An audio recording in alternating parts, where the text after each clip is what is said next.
Dans l'expérimentation de ce lien d'âme gémellaire, il y a deux entités qui constituent ce duo avec des prédominantes de polarité différentes. Et ce qui constitue, et ce qui représente, et ce qui correspond à des formes d'intelligence accomplies, installées, déployées, qui sont différentes, néanmoins complémentaires l'une de l'autre. Et c'est ce qui va aussi marquer une grande différence d'appréhension et d'expérimentation et de ressenti des émotions d'une prédominante de polarité à l'autre. Il va vraiment y avoir une posture différente selon chacune des prédominantes de polarité face aux émotions, aux sentiments, aux sensations corporelles. Donc c'est ce qu'on va voir aujourd'hui et c'est ce qui en même temps marque un point de désaccord, d'éloignement, d'incompréhension dans ce duo.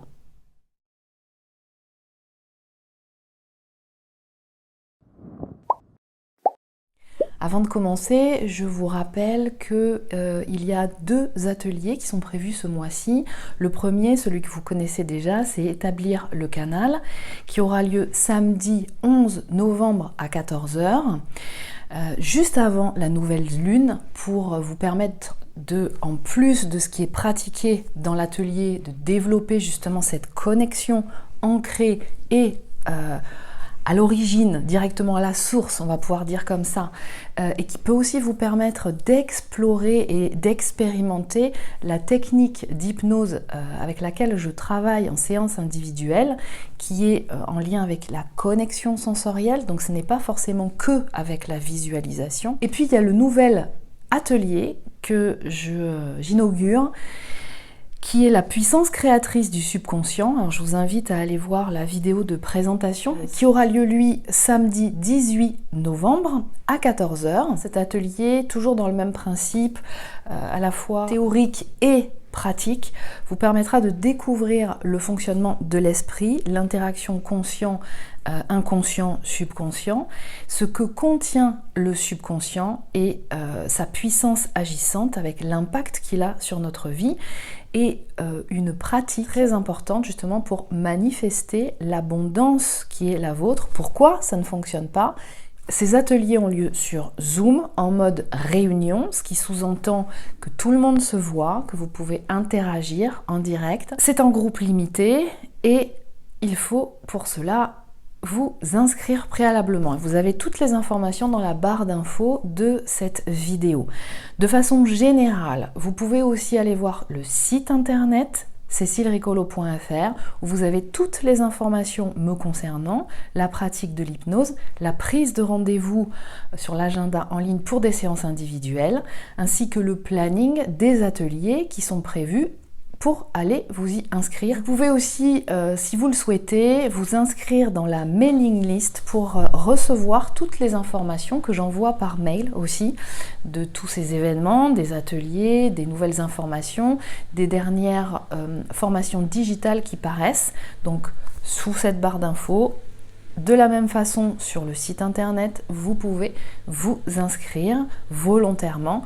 Alors commençons par définir ce que c'est que l'émotion, une émotion. Alors déjà, c'est un concept qui est très difficile à définir puisque selon le champ dans lequel il est étudié, c'est-à-dire en neurobiologie ou en psychologie, il ne va pas être pris en considération dans le même focus, dans les mêmes conditions.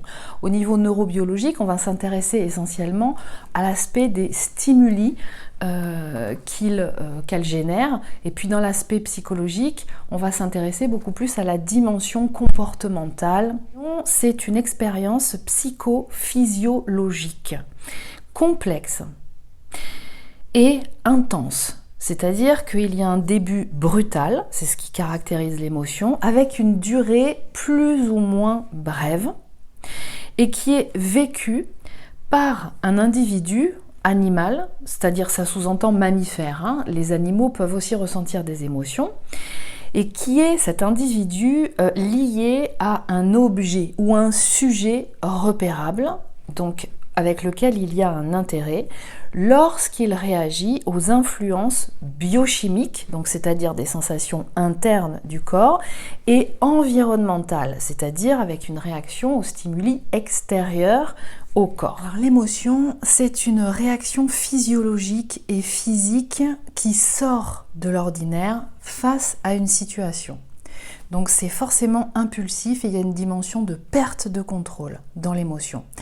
Et ensuite, elle se manifeste automatiquement au niveau interne, dans des sensations physiologiques et physiques, qui va générer derrière une réaction extérieure, une attitude, un comportement, une expression verbale. Donc l'émotion va automatiquement, c'est une phase préparatoire à une action concrète. Elle est forcément provoquée par la confrontation à une situation et à l'interprétation de sa réalité.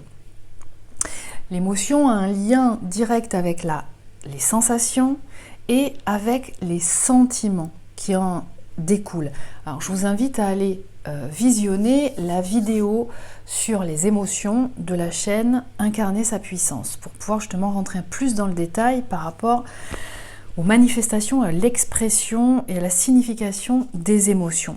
Ce qui fait que ce qui va se passer, c'est que la particularité de réaction et de manifestation selon la prédominante yang ou consciente ou selon la prédominante yin ou subconsciente avant équilibre, donc réunion en soi, va être complètement différent. Chacun va répondre aux différentes situations selon ses formes d'intelligence accomplies.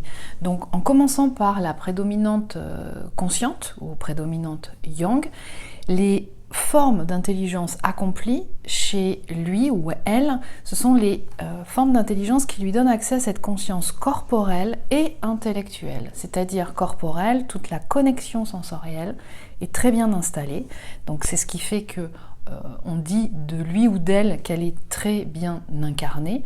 Et intellectuelle, c'est ce qui donne la perception d'une forme de pensée élaborée, séquentielle, plutôt d'approche scientifique, c'est-à-dire expérimentée en partant d'un point A pour arriver à un résultat par toutes les séquences, les unes derrière les autres, toutes les phases de construction qui amènent d'une phase à une autre à un résultat X ou Y. Et lorsqu'on change une variable de cette équation, eh bien, ça peut donner encore un autre résultat ou atteindre un but différent. Donc la prédominante consciente, elle est vraiment, en ce sens, accomplie d'intelligences qui sont particulièrement neuro-gauchères. C'est ce qui donne la capacité d'une perception très reliée au corps, donc aux sensations, et en même temps qui lui permettent, au travers de ces intelligences, une capacité à capter les stimuli et les signaux de l'environnement extérieur et qui lui permettent aussi de répondre à la réalité factuelle du terrain. C'est un profil de personne qui est très pragmatique. Donc, c'est un profil de haut potentiel, plutôt caractérisé par haut potentiel intellectuel.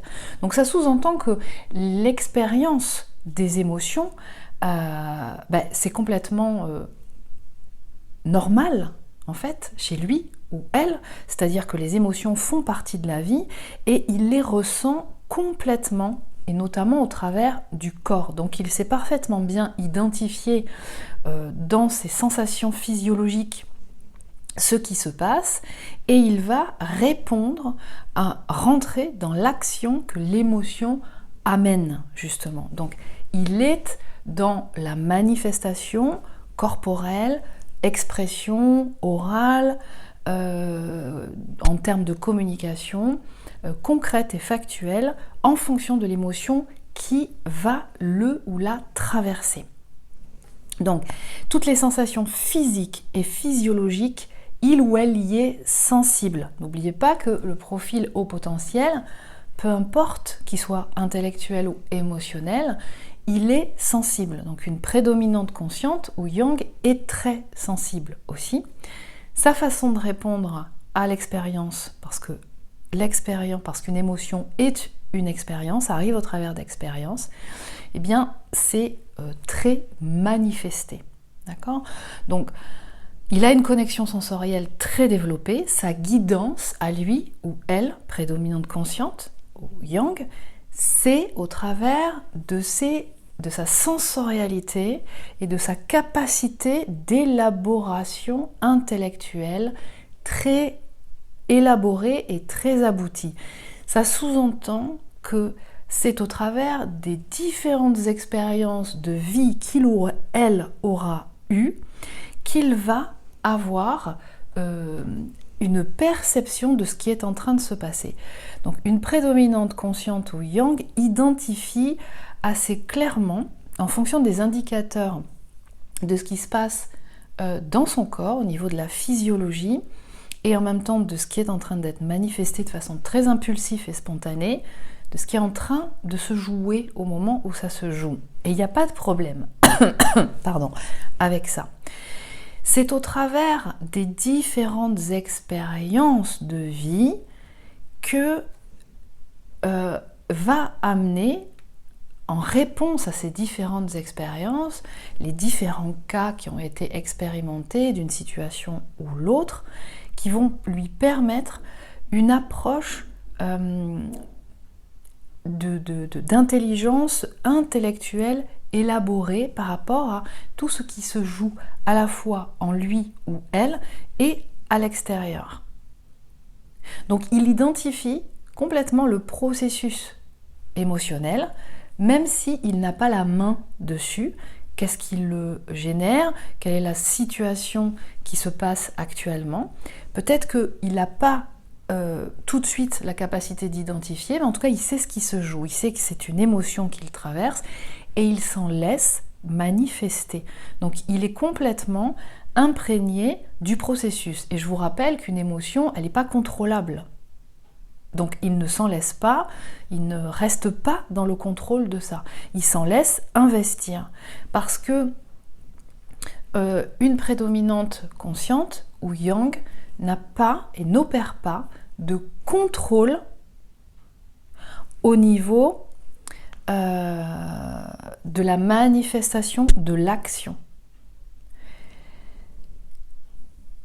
L'émotion le traverse et il la manifeste, ce qui fait que ça donne effectivement des expressions qui peuvent être en termes de, alors ce qui est le plus impactant, comme par exemple de colère verbale ou d'action, de comportements particuliers qui peuvent amener à une rupture ou des paroles qui peuvent dire bon, c'est bon, là on arrête avec ça, maintenant ça c'est fini par exemple, ou d'une communication qui peut être assez intense, ou aller chercher l'interaction pour avoir un échange, pour pouvoir justement manifester, communiquer sur ce qui vient d'être expérimenté, de l'émotion qu'il a traversée.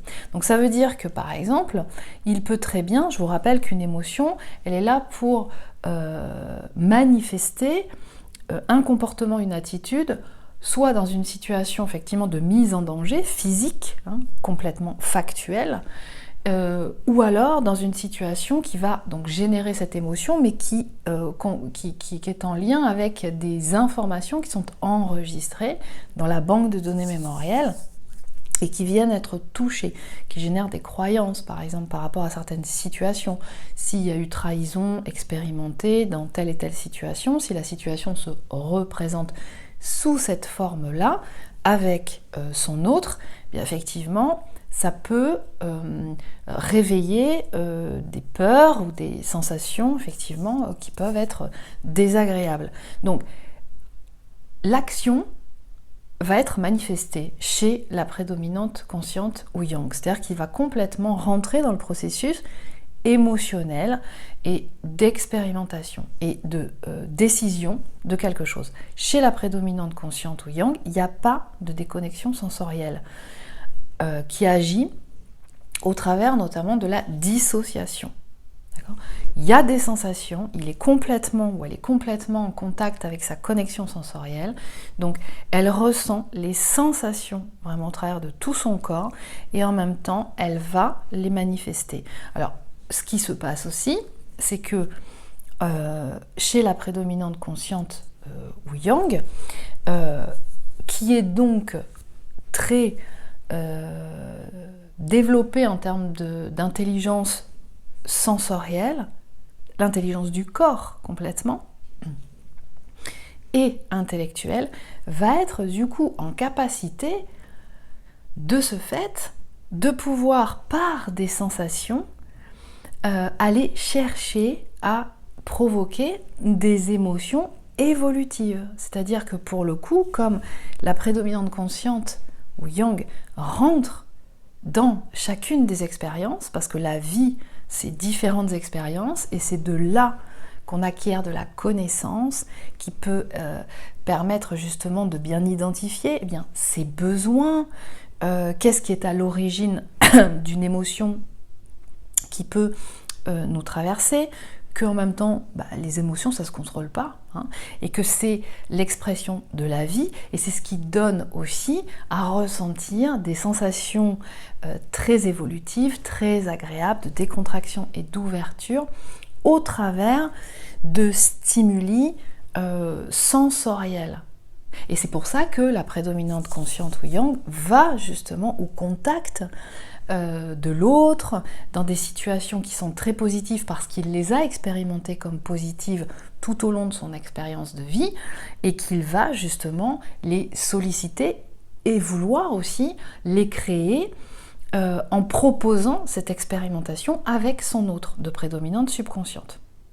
Donc oui, une prédominante consciente ou yang va être dans une expression totale et dans une action concrète en fonction des émotions qui traversent. Et je vous rappelle que dans ce lien, la particularité de ce lien, c'est qu'il y a une forte, puissante connexion énergétique, et les émotions sont de l'énergie. Donc tout ce qui est expérimenté dans ce lien est particulièrement puissant en termes énergétiques. Donc les émotions sont d'autant plus intenses quand il s'agit d'expériences entre les deux dans ce lien.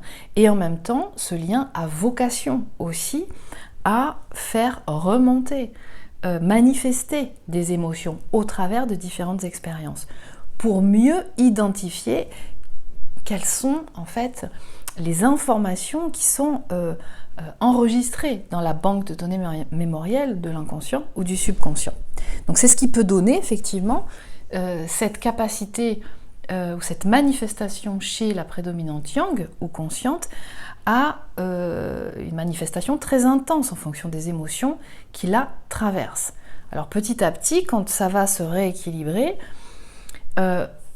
il pourra y avoir quelque chose de différent qui se mettra en place, c'est-à-dire que la prédominante consciente aura vraiment conscience du coup que sa prédominante subconsciente est particulièrement sensible, a des difficultés particulièrement sensibles aux facteurs d'excitabilité justement de ce qui favorise des émotions, notamment de peur, qui sont des émotions assez primaires en fait, chez la prédominante subconsciente. Et donc, ça va s'équilibrer. Ceci dit, une prédominante consciente ou yang va de toute façon garder sa capacité d'incarnation, c'est-à-dire qu'elle ne perdra pas ses formes d'intelligence accomplies, neurogauchères, et que pour elle, c'est normal d'être traversé par des émotions et que ça amène à rentrer dans une action qui peut être la communication, qui peut être l'expression de ses besoins, qui peut être maintes choses différentes, d'accord ? Mais que quelque part, les émotions font partie de la vie et qu'il est important de les exprimer, de manifester, de créer quelque chose qui soit plus ajusté par rapport à soi-même, d'être bienveillant par rapport à soi-même. Donc on va continuer de ressentir et de manifester ces émotions. Ceci dit, elle va donner à sa prédominante subconsciente ou yin complémentaire l'appel à revenir dans le corps et à laisser passer les émotions dans le corps. Et du coup, c'est ce qui est très compliqué pour la prédominante subconsciente ou yin tant que c'est pas encore équilibré en soi. Donc chez la prédominante subconsciente, ou prédominante yin, eh bien, chez elle, comme les formes d'intelligence accomplies donnent accès beaucoup plus à tout ce qui est émotionnel, donc c'est-à-dire toutes les informations énergétiques, et spirituelles, c'est-à-dire toutes ces informations qui ne sont pas forcément manifestées de façon tangible ou pas tout de suite, c'est-à-dire que la prédominante subconsciente ou prédominante yin ou haut potentiel émotionnel a une très grande capacité à capter des choses qui ne sont pas forcément encore manifestées. Ce qui fait qu'elle est en capacité de capter la résonance de la charge énergétique d'une émotion à l'intérieur de la personne, d'accord, ou dans un lieu ou dans un groupe de personnes, sans même encore en faire partie. En tout cas, ça l'atteint très puissamment. Le truc, c'est que comme n'est pas ou ne sont pas encore assez développées en elle ces intelligences neuro-gauchères, c'est-à-dire ce qui va lui donner la possibilité de capter de façon pragmatique et tangible dans le réel, déjà au niveau de la sensorialité, l'indication de ce qui se passe dans le corps, est-ce que c'est ok, est-ce que c'est pas ok, et toute cette capacité à développer une pensée élaborée, basée sur des expériences différentes du passé, qui peuvent donner l'indication de est-ce que j'ai raison en fait là de m'agiter, ou est-ce que c'est quelque chose qui est finalement de l'ordre de la projection conceptuelle. J'ai vécu une situation du passé qui s'était présentée sous ces mêmes configurations-là avec une personne, et là il me semble reconnaître, ou l'indicateur de l'amygdale reconnaît les configurations de la situation qui ressemble à celle que j'ai vécue et qui m'a donné à vivre une émotion très très désagréable, auquel je n'ai pas pu répondre. Est-ce que c'est pour autant exactement la même chose qui se passe ici? Comme ces formes d'intelligence beaucoup plus pragmatiques, ancrées, ne sont pas assez développées, eh bien une prédominante subconsciente ou yin, lorsqu'elle est traversée par une émotion, va être particulièrement poussée ou complètement envoyée dans une forme de désancrage, va avoir du mal à reprendre pied, à garder cette connexion sensorielle. Et on a vu que une émotion, ça fait automatiquement venir dans le corps, ça appelle à l'incarnation. Sauf que la prédominante subconsciente, ou yin, eh bien, elle a du mal à être dans l'action spontanée, dans la manifestation au travers du corps spontané. Ça va être très compliqué pour elle parce que ça sous-entend une perte de contrôle et qu'elle a du mal à tenir dans la distance. Donc, qu'est-ce que peut amener une émotion quand elle est vécue? Alors, je ne parle pas d'une émotion qui est très positive, mais en même temps, tant que la connexion sensorielle n'est pas encore assez installée chez la prédominante subconsciente, ou yin, elle va avoir du mal à capter au travers de son corps les indicateurs, les stimuli qui donnent à expérimenter et à ressentir quelque chose qui est évolutif, positif. Elle va avoir du mal à se reconnecter à ça, même si elle en a vécu par le passé des expériences qui ont des sensations, qui ont donné accès à cette émotion évolutive. Mais comme la connexion sensorielle n'est pas assez développée, donc cette intelligence du corps quelque part, eh bien elle va avoir du mal à solliciter au travers des sensations. Souvent, elle exprime qu'elle a du mal à ressentir les indicateurs physiologiques, par exemple de la faim, de la soif, d'être touchée lors d'un massage, par exemple, de la sensation vraiment physique au contact du corps que peut susciter en fait un massage ou un contact X ou Y. Elle va avoir du mal à ressentir ça. Ce qui fait que dès qu'une émotion va arriver, l'intensité énergétique va la pousser dans ces formes d'intelligence accomplies. C'est ce que ça fait. Chacun répond en fonction des formes d'intelligence qui sont très installées en soi. Et comme ces formes d'intelligence sont en lien avec tout ce qui est conceptuel, projectif par rapport aux choses, à capter, cette capacité de capter des informations vraiment à des champs intangibles, dans le champ quantique, ça peut l'amener très loin dans l'interprétation de la réalité de ce qui se passe. Et ça va la faire se désancrer.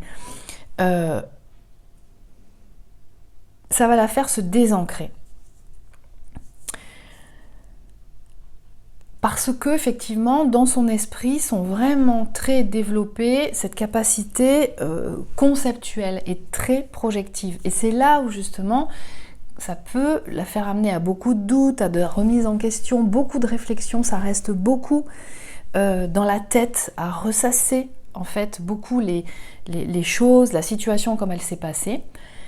Et ce qui se passe, c'est que elle va, la prédominante subconsciente ou yin, elle va avoir du mal à rentrer dans la manifestation, dans l'action de ce que l'émotion amène, de ce que l'émotion vient provoquer comme une action. D'accord ? C'est-à-dire, par exemple, si je ressens une colère, à un moment donné, d'où vient cette colère ? Et peut-être qu'elle m'amène à manifester en présence de la personne, où là je me sens je me sens pas bien, je me sens agressée parce que là j'étais concentrée sur ce que j'étais en train de faire.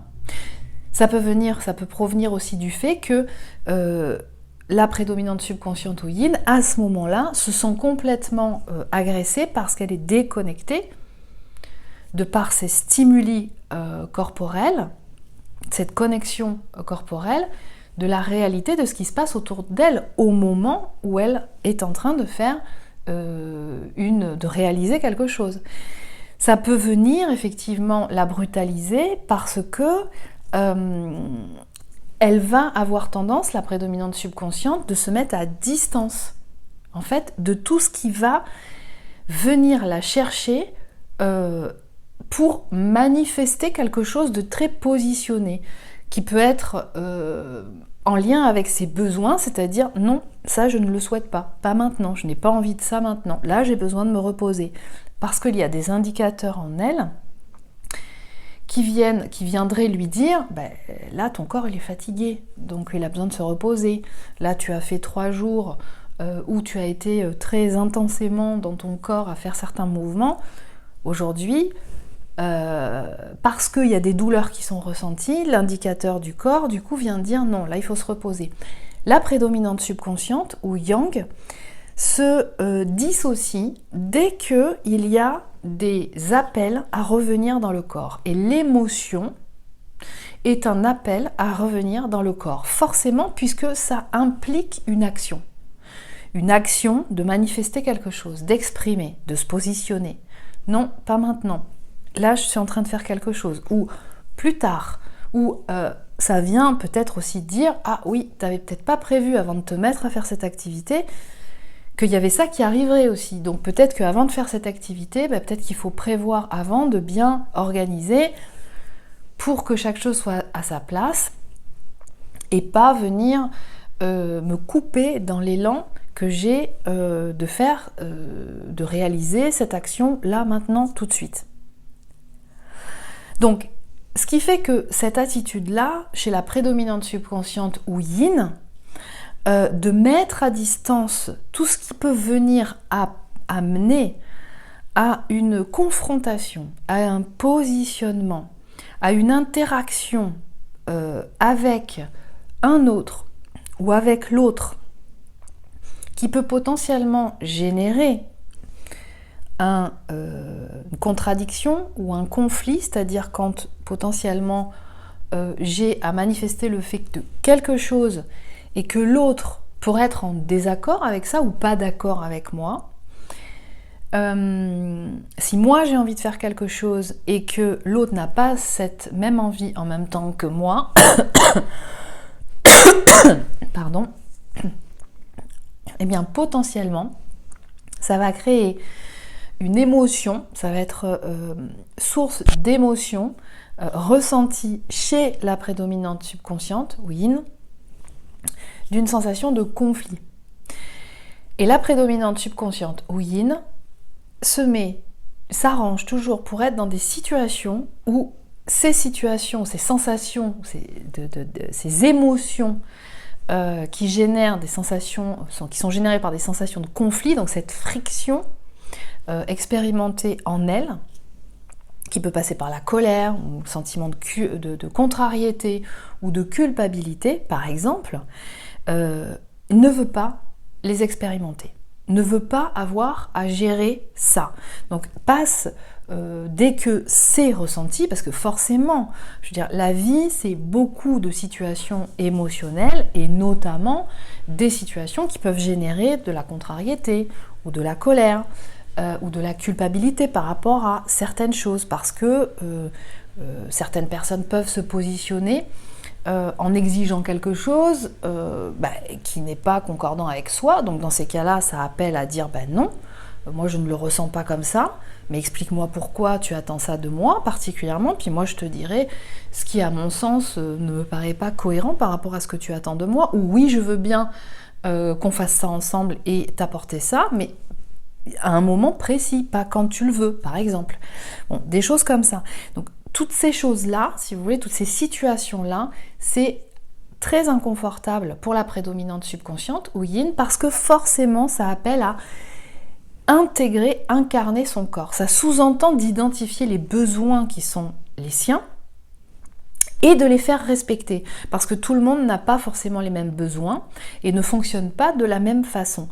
Donc, c'est en ce sens que chez la prédominante subconsciente ou yin, les émotions qui sont traversées sont vécues quand ce sont des émotions involutives, peur, angoisse, culpabilité, contrariété, entre autres choses, vont être ressenties comme un viol, comme une intrusion.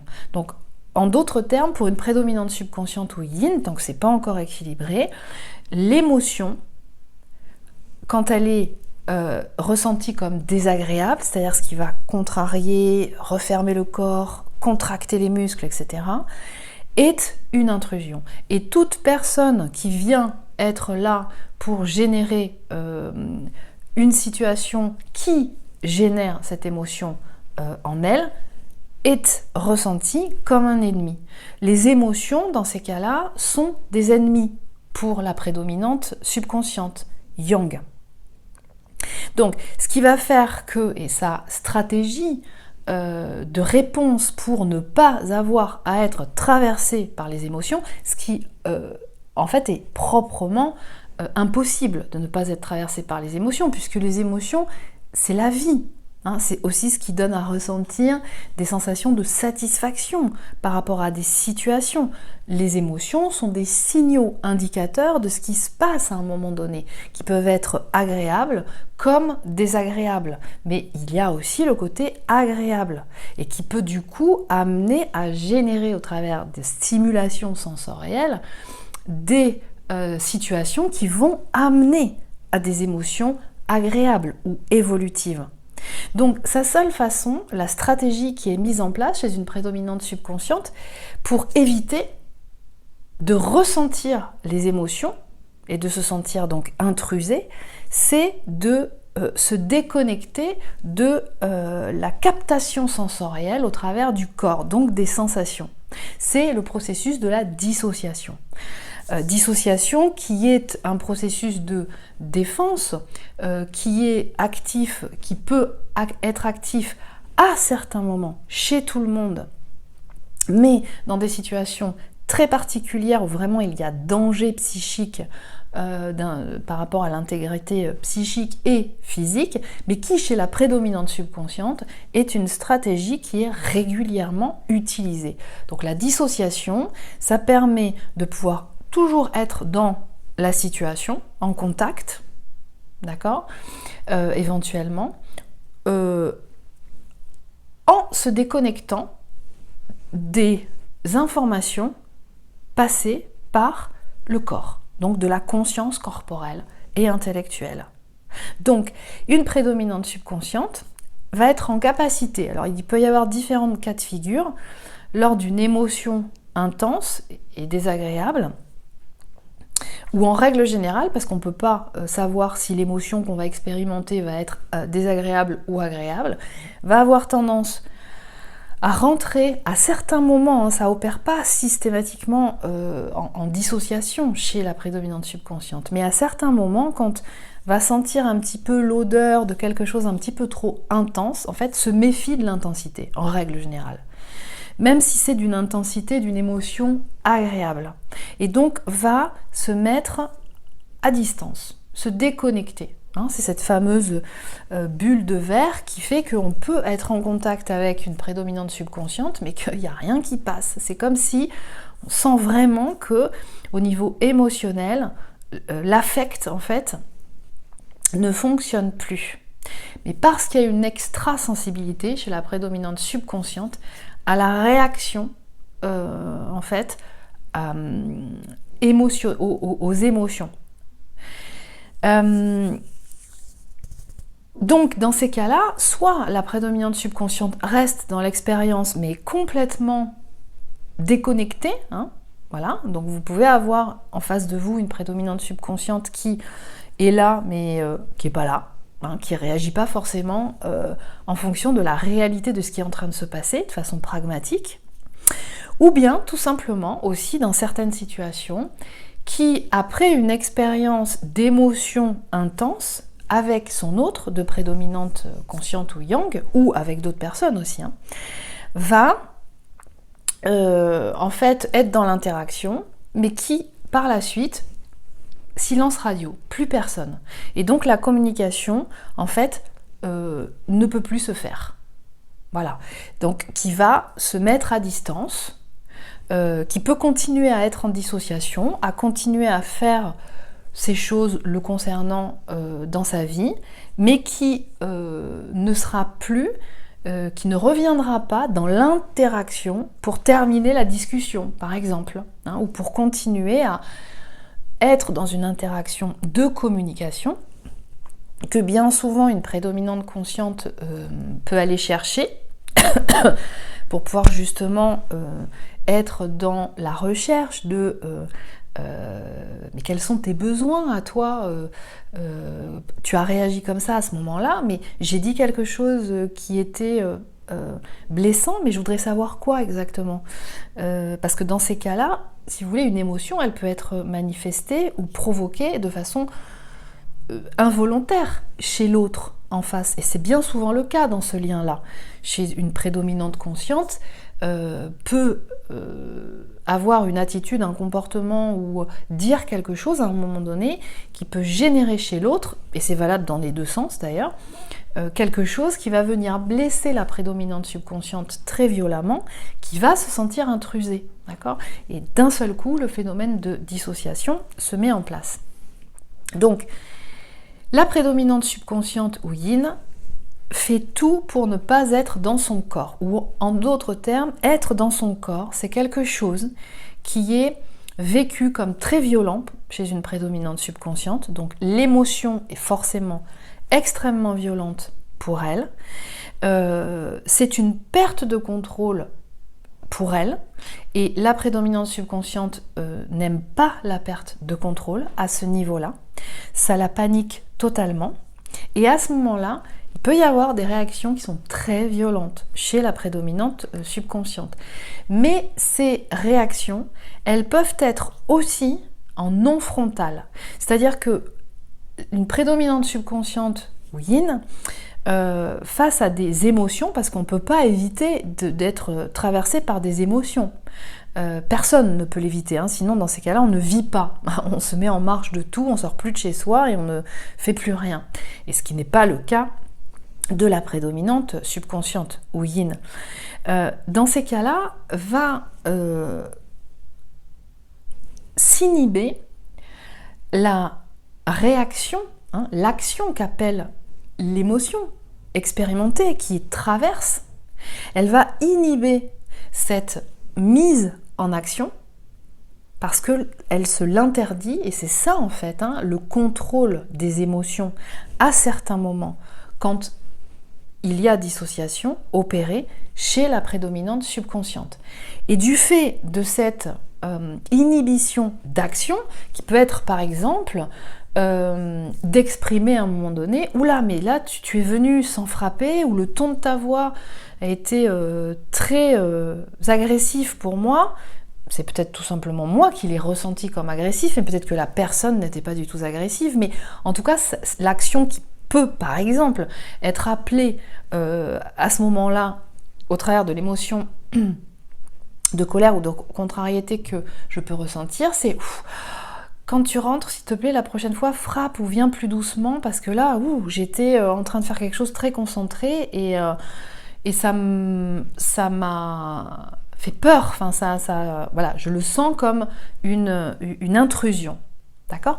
Donc, par exemple, ça c'est un modèle de réponse, mais il peut y avoir différentes réponses en fonction de la situation réelle dans laquelle chacun se trouve au moment où il s'y trouve. Mais en tout cas, ce qui va y avoir de façon récurrente chez une prédominante subconsciente ou yin, tant que c'est pas encore assez équilibré, c'est-à-dire tant qu'elle n'a pas encore développé ces formes d'intelligence qui donnent accès à cette conscience corporelle et cette conscience intellectuelle, eh bien, c'est d'être au maximum déconnecté, de se mettre à distance en fait des expériences. Parce que c'est au travers de toutes les expériences que vont être amenées à être vécues les émotions. Et les émotions, ça vient nous cueillir sans prévenir à n'importe quel moment. Donc, quand il y a une émotion qui est expérimentée chez la prédominante subconsciente ou yin et qu'elle est désagréable, il va y avoir cette inhibition à manifester sur le moment, ou peut-être après un temps de calme, de revenir après avec la personne pour discuter, pour dire bon là, quand tu as fait ça, ou quand tu as dit ci, ou quand tu es comme ça avec moi, ça vient me toucher, ça vient me bousculer, est-ce qu'on pourrait faire autrement ? Vous voyez, par exemple.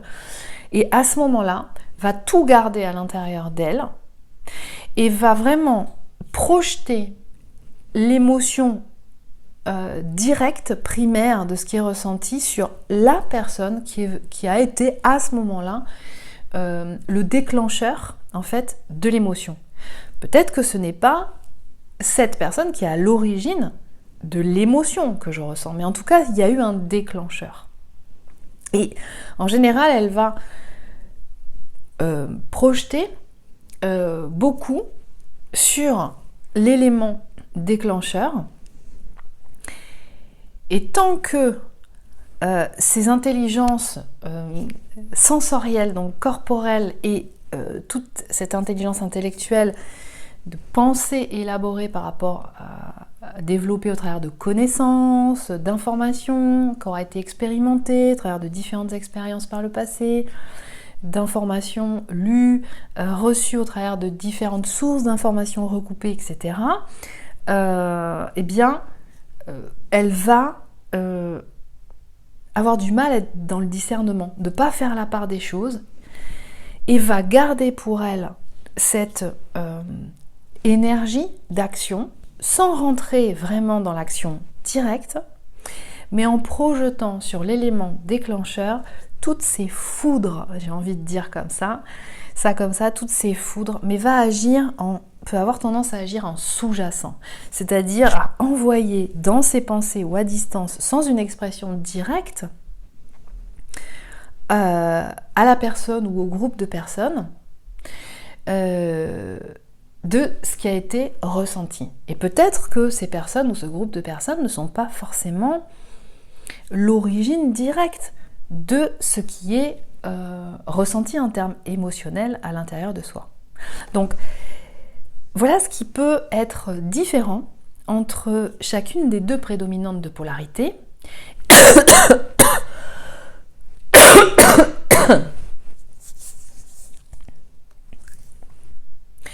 Et ce qui va en même temps amener à une difficulté de se retrouver à différents moments dans ces situations-là, ce qui peut amener beaucoup d'incompréhension, beaucoup de difficultés de communication,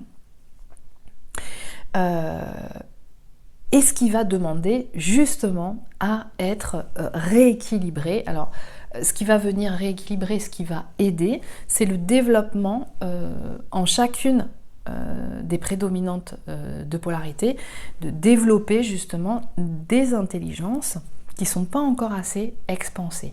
Et à ce moment-là, la prédominante subconsciente, ou yin, a sa connexion sensorielle qui se développe de plus en plus, va de plus en plus rechercher des informations, rentre de mieux en mieux dans les expériences et utilise en fait la captation sensorielle pour avoir les indicateurs de tout ce qui se passe autour d'elle dans des situations et observe et ressent qu'elle est moins dans le projectif et le conceptuel par rapport à la situation, qu'elle n'est moins dans cette tendance à se laisser emmener dans des explications et des projections qui restent juste dans sa tête mais qui ne sont pas forcément pratiques et factuelles.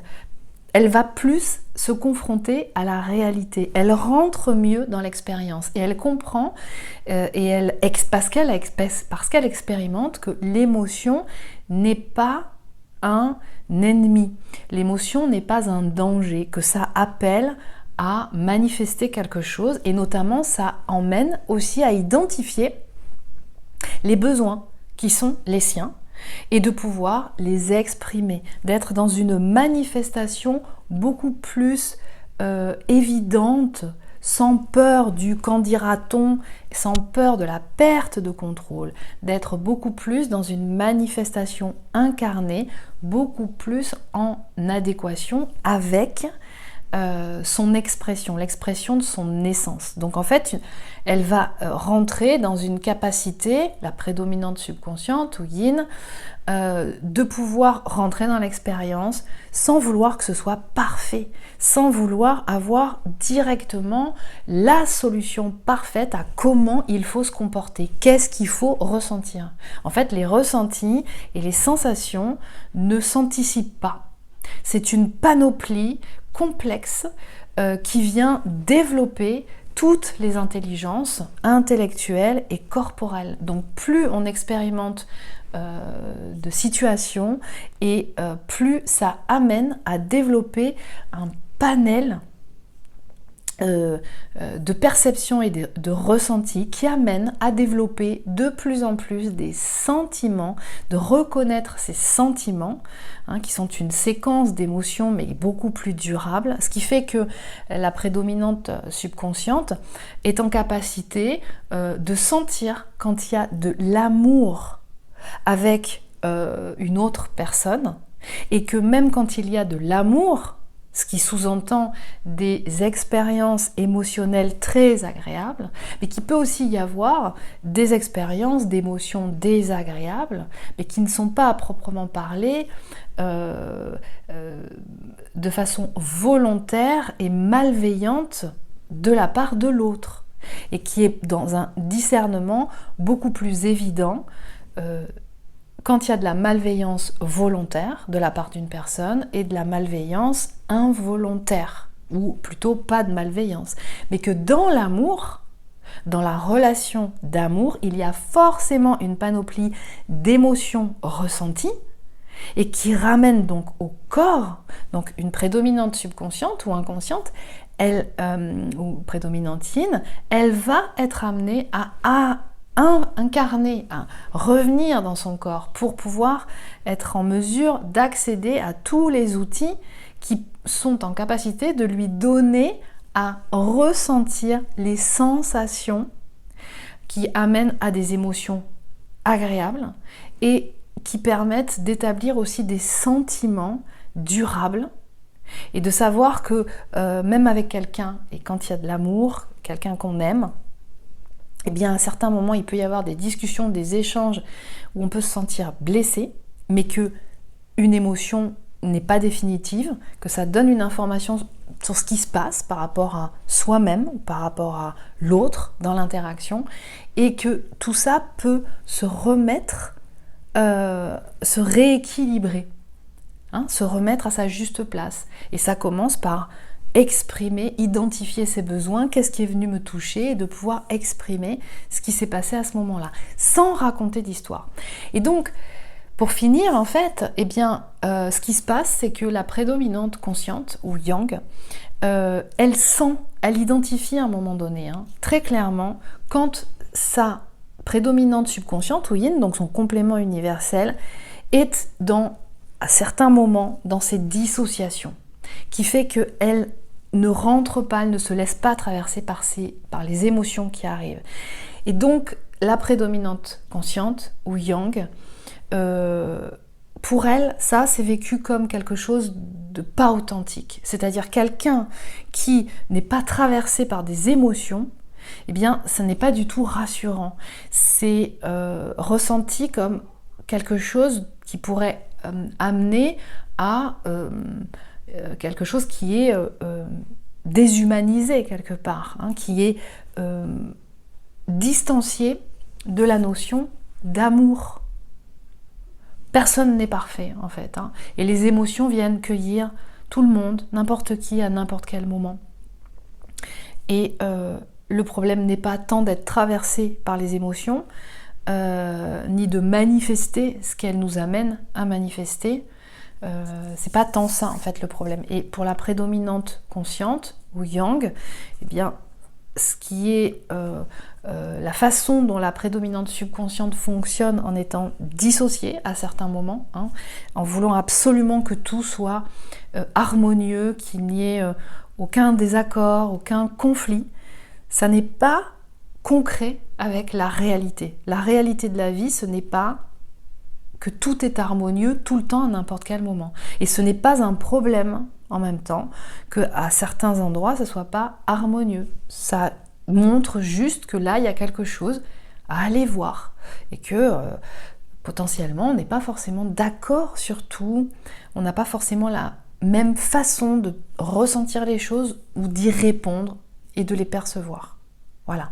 Et qu'en même temps la richesse provient de l'interaction des deux et de l'échange qu'il peut y avoir dans les ressentis.